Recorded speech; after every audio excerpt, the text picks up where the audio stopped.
tal? ¿Cómo están? Bienvenidos a Impacto Económico. Soy Edson Sánchez. Vamos de inmediato a repasar nuestros titulares. En Colombia avanzó el día sin IVA en los comercios, pero sin cumplirse las correspondientes normas sanitarias para evitar la propagación de la COVID-19. En nuestro segmento En Contexto, Europa parece estar dividida sobre una fórmula económica adecuada para hacer frente al impacto de la pandemia del coronavirus. Y el secretario general de Naciones Unidas, Antonio Guterres, pidió adoptar medidas inteligentes y oportunas en todos los niveles para que el mundo pueda salir de esta crisis del coronavirus con mejores empleos. En Economía 360 ampliamos todos los detalles.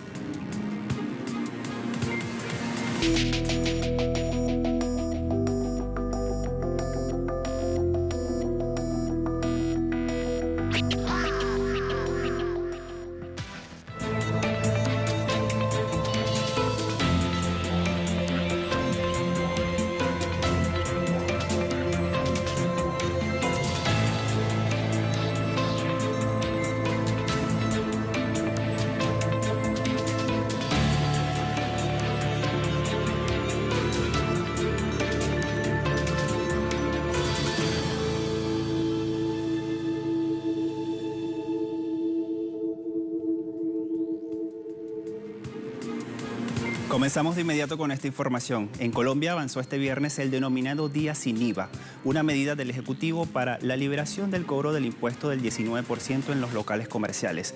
A pesar de las advertencias del Ministerio de Salud y de los mandatarios locales para que fuesen respetados los protocolos de bioseguridad, las aglomeraciones en los comercios fueron muy evidentes, así como la falta de condiciones óptimas de salubridad para evitar la propagación del coronavirus. El presidente Iván Duque aseguró que el primer día sin IVA era un paso para reactivar la economía del país. Él exhortó a hacer las compras por la vía electrónica, a mantener el distanciamiento, así como el uso de los tapabocas. Hasta este jueves, el Ministerio de Salud de Colombia había reportado 60.217 contagios y 1.950 las personas fallecidas como consecuencia de esta enfermedad.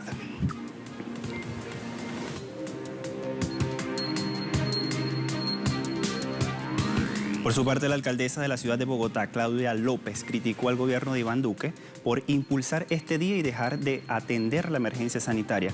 Vamos de inmediato a revisar la opinión de esta funcionaria allí en la red social Twitter. Ella puntualmente dice lo siguiente: el gobierno nacional que no ha cumplido con la entrega de un solo ventilador UCI, es decir, de cuidados intensivos, pero provoca hoy mayor aglomeración en Bogotá. Ella agrega que los sitios están cerrados sin buena ventilación, son los de mayor riesgo de contagio. Frente a esto, la alcaldesa se hizo una pregunta: subir las ventas y bajar las vidas. Y cierra con lo siguiente: qué insensatez, no cuidan y sí dañan.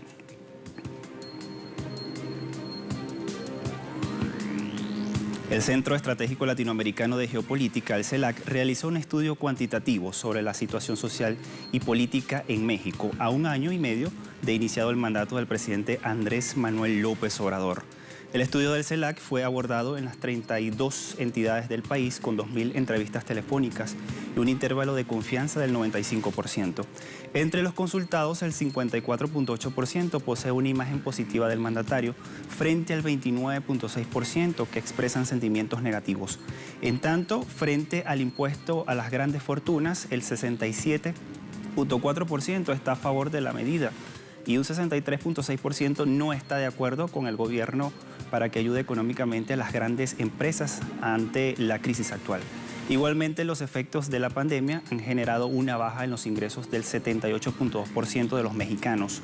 También el 21.6% ha dejado de percibir ingresos por la crisis sanitaria.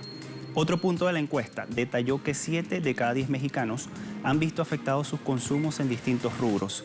En términos políticos e ideológicos, 4 de cada 10 consultados cree que este país, México, vive una transformación profunda y 6 de cada 10 están a favor de la intervención del Estado para disminuir las injusticias sociales.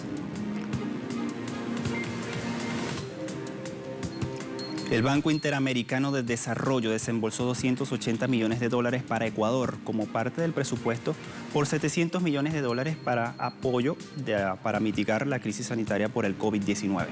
El Ministerio de Economía y Finanzas detalló que las condiciones del nuevo crédito son a 20 años de plazo con 6 años de gracia y una tasa de interés aproximado del 2.11%. El préstamo es parte del programa Reactívate Ecuador, con una operación aprobada de 93.2 millones de dólares para financiar a las MIPYMES. El primer desembolso del banco fue por 25 millones de dólares para fortalecer los servicios de cuidados intensivos y provisión de equipos al personal sanitario. Hasta el momento, el país ha recibido durante la emergencia sanitaria más de 1.805 millones de dólares de diversos organismos multilaterales.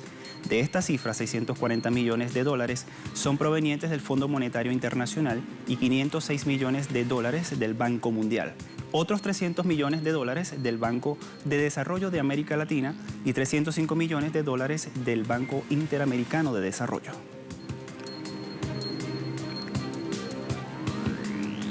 El secretario general de la Organización para la Cooperación y el Desarrollo Económico, la OCDE, Ángel Gurría, dijo que los problemas de la desigualdad en Latinoamérica son más urgentes con la COVID-19.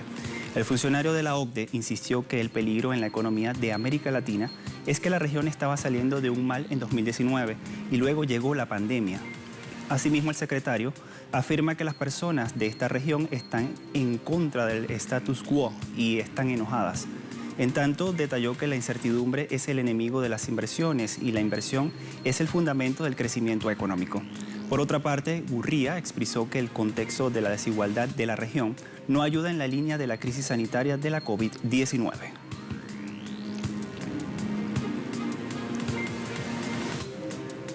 En Chile, más de 623.000 trabajadores se les está suspendiendo sus contratos mediante la Ley de Protección del Empleo durante la emergencia sanitaria por el COVID-19. Según analistas de BioBio Chile, la situación del desempleo se podría agravar debido a que muchos de los suspendidos no podrán recuperar sus empleos por el cierre de las empresas. Igualmente, según el informe de política monetaria del Banco Central, la tasa de desempleo no se va a recuperar a los niveles de 2019, sino hasta mediados del año 2022. En esta línea, una encuesta sobre perspectivas de negocios reveló que 230 empresas que se acogieron a la Ley de Protección del Empleo, más del 53% señalaron no estar en condiciones de reincorporar a los trabajadores con contratos suspendidos al terminar el periodo establecido por la ley. Asimismo, el economista de la Universidad Andrés Bello, Jorge Rojas, pronosticó que sumando los contratos suspendidos, los trabajadores activos y los desempleados, la tasa de desocupación se podría mantener superior al 10% hasta el próximo año.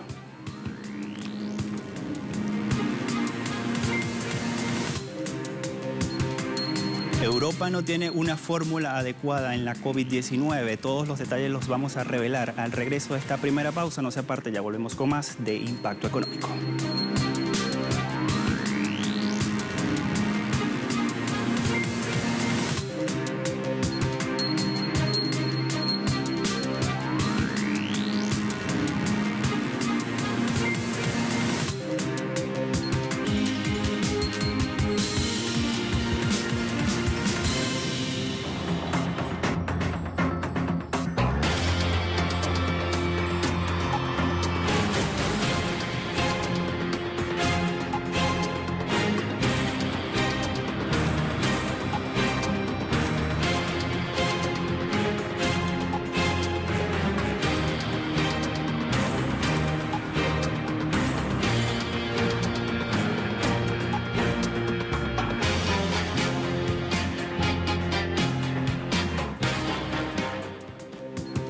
Con la actual crisis sanitaria provocada por la pandemia de la COVID-19 en el arranque del presente año, ha quedado en evidencia la desaparición del sueño de una Europa solidaria en el plano económico.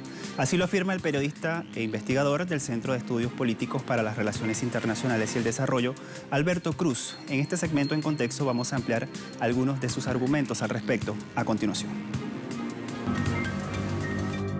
De acuerdo al periodista y escritor Alberto Cruz, en los 3 primeros meses en que comenzaron a tomarse las medidas de confinamiento para contener el coronavirus, la Unión Europea ha dado muestras de su muerte cerebral sin posibilidad alguna de cambios ni reformas. El investigador asegura que en ese periodo se ha visto que no hay una Unión Europea sino 3 o 4. Además, la Unión ha ofrecido préstamos que hay que devolver con sus respectivos intereses, siendo la principal pretensión de los países del norte y subvenciones en el caso de los países mediterráneos. El 27 de mayo de 2020, la presidenta de la Comisión Europea, Ursula von der Leyen, anunció una propuesta de revitalización de las economías europeas donde se permite endeudarse en los mercados por un monto total de 750.000 millones de euros, de los cuales 500.000 millones deberían transferirse a los países en un fondo no reembolsable y los 250.000 millones restantes serán en forma de préstamos que hay que devolver. Sin embargo, los recursos no estarán disponibles hasta abril de 2021. Frente a ese plan, el Banco Central Europeo ofreció 1,35 billones de euros. Por otra parte, en los 3 primeros meses de la pandemia, surgió una disputa monetaria en Europa entre aquellos que quieren mantener las viejas reglas para seguir teniendo una posición privilegiada, compuesta por la Europa nórdica, donde está Alemania, Austria, Países Bajos, Dinamarca y Finlandia, mientras que la Europa mediterránea, agrupada por Portugal, Irlanda, Italia, Grecia, España, Bélgica, Chipre, Luxemburgo y Francia, presionan más para una iniciativa financiera conjunta que aborde la pandemia intentando la fórmula de los coronabonos y no la del mecanismo europeo de solidaridad. El investigador Alberto Cruz también señala que Alemania es la que lleva la batuta, y todo esto porque el Tribunal Constitucional del país, a través de una sentencia, cuestionó el programa de compra de deuda pública del Banco Central Europeo. El periodista e investigador del Centro de Estudios Políticos para las Relaciones Internacionales y el Desarrollo, Alberto Cruz, señala que el pasado 6 de mayo, el Tribunal Constitucional de Alemania emitió una sentencia donde afirma que el Banco Central Europeo no ha demostrado la proporcionalidad del programa de compra de 2015. En ese contexto, Cruz indica que el órgano constitucional alemán se permite el lujo de pedir aclaraciones inmediatas al Banco Central Europeo y le da un plazo de 3 meses para ello sobre su política monetaria en unos momentos en los que todavía no se ha tomado ni una sola medida para combatir ni sanitaria ni económicamente la pandemia de la COVID-19. Asimismo, el investigador precisa que la sentencia del tribunal alemán indica que si no se le satisface la respuesta del Banco Central Europeo, el Banco Central de Alemania no participará en los programas de la máxima entidad bancaria de la Unión Europea. Tal situación, según Cruz, refleja que el dinero alemán no tiene que ir a los países más débiles si estos no ajustan sus instrumentos fiscales. Es decir, si no aumentan sus políticas destructoras de lo público y ajustan sus presupuestos para hacerlos más austeros. Además, Cruz señala que la Unión Europea está en una encrucijada porque no puede dejar pasar la sentencia del tribunal alemán porque no le hace caso al Tribunal de Justicia de la Unión Europea y significaría la voladura total de la Unión. El investigador concluye que Christine Lagarde, exdirectora del Fondo Monetario Internacional y ahora directora del Banco Central Europeo, dijo recientemente que la entidad financiera que preside no está bajo la competencia del Tribunal de Justicia de la Unión Europea, sino del Parlamento Europeo y que por eso va a seguir actuando de la misma forma que ahora. Frente a este complicado escenario hay algunas alternativas que recoge en su análisis Alberto Cruz. Según el investigador, hay una vía, pero es condicional. 6 países de la Europa mediterránea pidieron formalmente a mediados de mayo un fondo de recuperación de 1,5 billones de euros, que es casi la cantidad ofrecida por el Banco Central Europeo. Sin embargo, no se atrevieron a replantear el tema de los coronabonos, pero sí pedían una rapidez mayor a la hora de tomar decisiones y con ello presionaban al resto de los países, sobre todo a la Europa nórdica o Alemania, para ver si a finales de ese mes o a principios de junio había algo. Si el paso dado por la Europa mediterránea no se quedase ahí, sería una fórmula intermedia perfecta para plantear una alternativa al desastre de la Unión Europea. Estas son las conclusiones del periodista Alberto Cruz.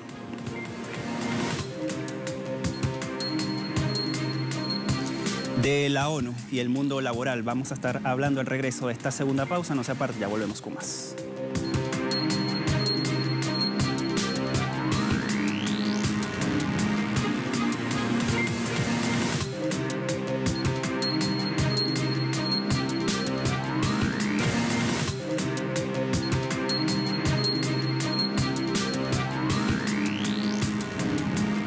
El secretario general de Naciones Unidas, Antonio Guterres, dijo que el mundo laboral no puede ni debe ser igual que antes de la crisis del coronavirus. Guterres indicó que antes de la pandemia de COVID-19 el mundo estaba lejos de ser normal porque ponderaba el aumento de las desigualdades, la discriminación de género sistémica, la falta de oportunidades para la juventud y el estancamiento de los salarios. El jefe de la ONU señala que para salir fortalecidos de la actual crisis con mejores empleos y un futuro mejor, más que equitativo y ecológico para todo el mundo, se deben adoptar medidas inteligentes y oportunas en todos los niveles. En este contexto, Naciones Unidas en su informe pide 3 prioridades. La primera de ellas, proteger de inmediato a los trabajadores y también a las empresas para evitar cierres y pérdidas de empleo. La segunda sería asegurar que los lugares de trabajo sean seguros conforme que se van levantando los confinamientos. Y por último, poner en marcha una recuperación inclusiva, ecológica y sostenible. El fabricante de automóviles alemán BMW anunció la reducción de su plantilla laboral. Un portavoz del grupo automovilístico indicó que el recorte será de 6.000 puestos de trabajo para este año mediante fluctuaciones y marchas voluntarias. Asimismo, una de las medidas acordadas, principalmente para reducir las capacidades de producción de las fábricas alemanas, será reducir los contratos de trabajo de 40 horas semanales a 38 horas. La reducción de personas se debe a los efectos de la pandemia de la COVID-19 que ha golpeado al sector automotriz a nivel global. Por otra parte, BMW congelará una importante colaboración de tecnología de conducción autónoma con su rival Mercedes-Benz. El endeudamiento público de Francia supera el 100%. Según un reporte del Instituto Nacional de Estadísticas y de Estudios Económicos, el INSEE, la deuda pública de Francia registró un crecimiento de 58.000 millones de euros tan solo en el primer trimestre de este año, por lo que el endeudamiento escaló hasta 2.4 billones de euros y representa el 101.2% del Producto Interno Bruto, una situación esperada en el contexto del coronavirus. El instituto precisó que se trata del mayor aumento desde la crisis financiera del año 2009. El gobierno proyecta una deuda al cierre de 2020 de 121% del PIB, por lo que se espera que para el segundo semestre sea una cifra superior a la de la etapa entre enero y marzo.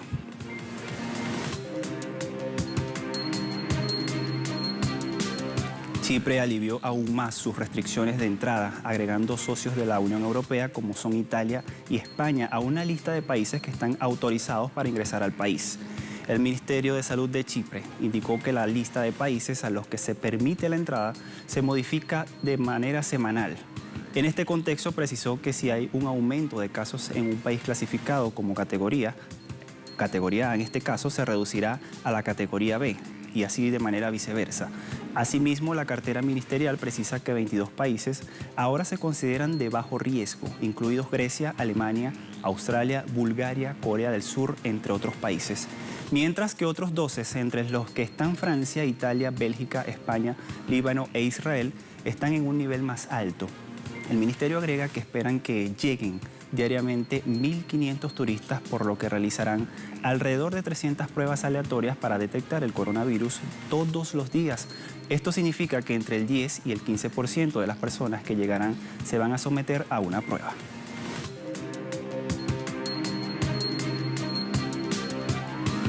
En China, el gobierno del presidente Xi Jinping recortó los impuestos en los primeros 4 meses del año. Datos publicados por la Administración Tributaria del Estado revelan que se recortaron los impuestos y se redujo las tarifas por un monto de 127.100 millones de dólares entre enero y abril del año en curso. Li Ping, investigador del Instituto de Ciencia Fiscal bajo la Administración Estatal de Impuestos, señala que se continuarán reduciendo más los impuestos y las tarifas para ayudar a los actores del mercado a mantener su confianza. Asimismo, buscan ayudarlos a aliviar las dificultades para que la política desempeñe un papel más positivo en la estabilización del empleo y la subsistencia de la población.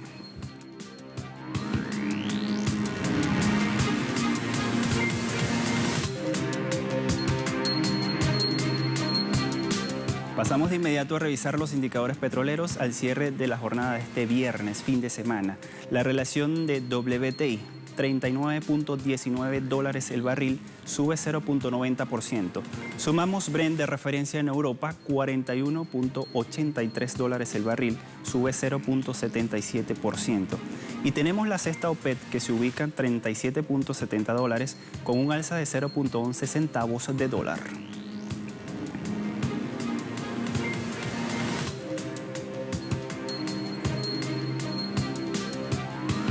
Y con estos indicadores llegamos al final de esta emisión de Impacto Económico. La invitación para que siga nuestras redes sociales allá en pantalla. Gracias a todos por la compañía y feliz fin de semana para todos. Chao.